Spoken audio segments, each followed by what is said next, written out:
আগে যখন একটি সরকারের অধীনে কাজ করেছি, আমরা কাজগুলো কিন্তু একইভাবে এখনও করছি। ওই সময় অনেক কিছু বলা যায়নি। আমি এমনও বলেছি যে আমরা যেখানে হাত দিচ্ছি সেখানে অনিয়ম পাচ্ছি। এই কথাটা এখন যত সহজে বলতে পারি, ঠিক ওই সময় কিন্তু এত সহজে বলা যায়নি, বাস্তবতা।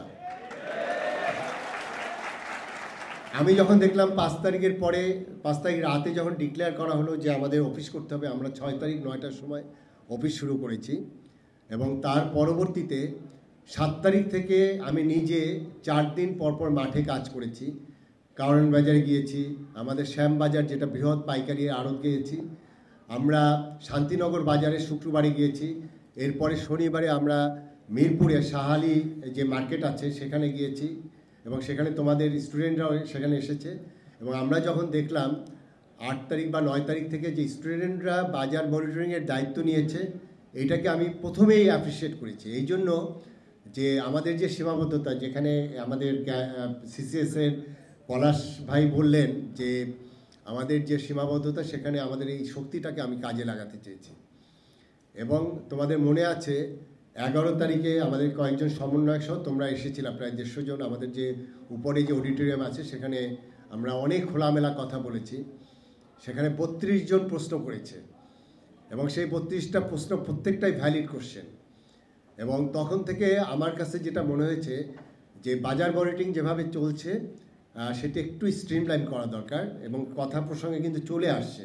অর্থাৎ তোমরা কিন্তু জানো না যে ভোক্তা আইনটা কি, তোমরা জানো না বিএসটির আইনটা কি, তোমরা জানো না আমাদের নিরাপদ খাদ্য কর্তৃপক্ষ কীভাবে কাজ করে এবং Bangladesh trade and tariff commission, competition commission কীভাবে কাজ করে।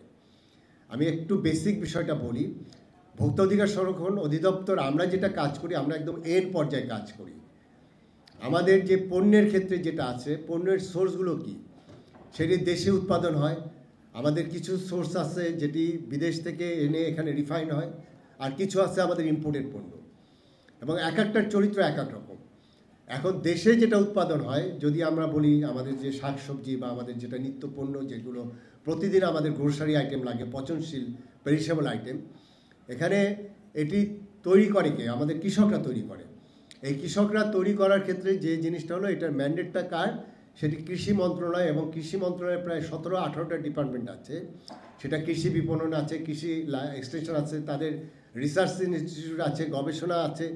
তারা সবাই মিলে কৃষি উৎপাদনটা দেখে। সেখানে সারের বিষয় আছে, কিভাবে উন্নত জাতের চাষ করা হবে। এবং সত্যিকার অর্থে বাংলাদেশে কিন্তু এত বছরে কৃষি উৎপাদন, এটি কিন্তু খুবই বলবো যে আমরা সেটি একটা বড় একটা অর্জন করেছি, যে আমরা 18 কোটি মানুষের অলমোস্ট খাবারটা আমরা দেশে উৎপাদন করতে পারি ম্যাক্সিমাম ক্ষেত্রে। এখন এটির মূল্য কি হবে? সেই মূল্যটা তোমরা যদি বাজার মনিটরিং গিয়ে বলো যে পেঁয়াজের দাম এত টাকা হবে, আমার মরিচের দাম এত টাকা হবে, এটি কিন্তু এইভাবে সহজে বললে কিন্তু হবে না। এখানে অনেক ডাইনামিক্স আছে। সেই ডাইনামিক্সটা কি? যে এখন বন্যার কারণে আমাদের ফেনী এবং কুমিল্লার রাস্তাটা বন্ধ, অর্থাৎ চট্টগ্রামে ঢাকা থেকে বা এই এলাকা থেকে পণ্য যেতে পারে না। পণ্য যেটা যেতে পারে না, একইভাবে তো চট্টগ্রামের যে পণ্য সেটি তো আসতে পারছে না। একটা উদাহরণ দিই, গতকালকে ছুটির দিনে আমি পাঠিয়েছি খাতুনগঞ্জে বড় পাইকারি মার্কেট, আমাদের অফিসাররা গিয়েছে এবং অনেকগুলো নিউজেও আসছে। সেটি কি?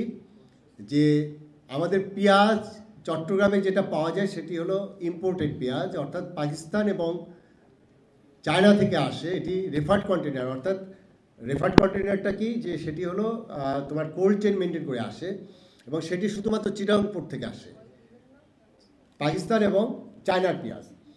এই পেঁয়াজ তো চিটাগংয়ে আছে, খাতুনগঞ্জে আছে। এই পেঁয়াজটা তো ঢাকায় আসতে পারেনি যেহেতু রাস্তা বন্ধ। তাহলে কেন এই বন্যার কারণে ওই চট্টগ্রামের এই পাকিস্তান এবং চায়নার পেঁয়াজের দাম 20 টাকা 25 টাকা বাড়িয়ে দিল? নৈতিক আচরণ সেটি। ডিম যেহেতু এই এলাকা থেকে যায়, বিশেষ করে নরসিংদী, গাজীপুর, ময়মনসিংহ থেকে চট্টগ্রামে যায়, সেখানে রাস্তা বন্ধ, সেখানে ডিমের ক্রাইসিস থাকতে পারে, সেখানে চট্টগ্রামে হয়তো বা দাম বাড়তে পারে। কিন্তু ঢাকায় কেন ডিমের দাম বেড়ে গেল? আমি এখানে বসেছিলাম, আমাকে মৎস্য প্রাণী সম্পদ মন্ত্রণালয়ের দায়িত্বে নিয়োজিত উপদেষ্টা মহোদয় আমাকে ফোন করেছিলেন যে ঢাকায় তো ডিমের দাম বাড়ার কোনো কারণ নেই। আমরা আজকে রাতে একটি অভিযান করব। সেখানে আমাদের নামগুলো দেওয়া হবে, জব বারের নাম্বারটা আছে তোমাদের কাছে। যদি গভীর রাতে তোমরা ইন্টারেস্টেড হও, সেই অভিযানে তোমরা থাকবে।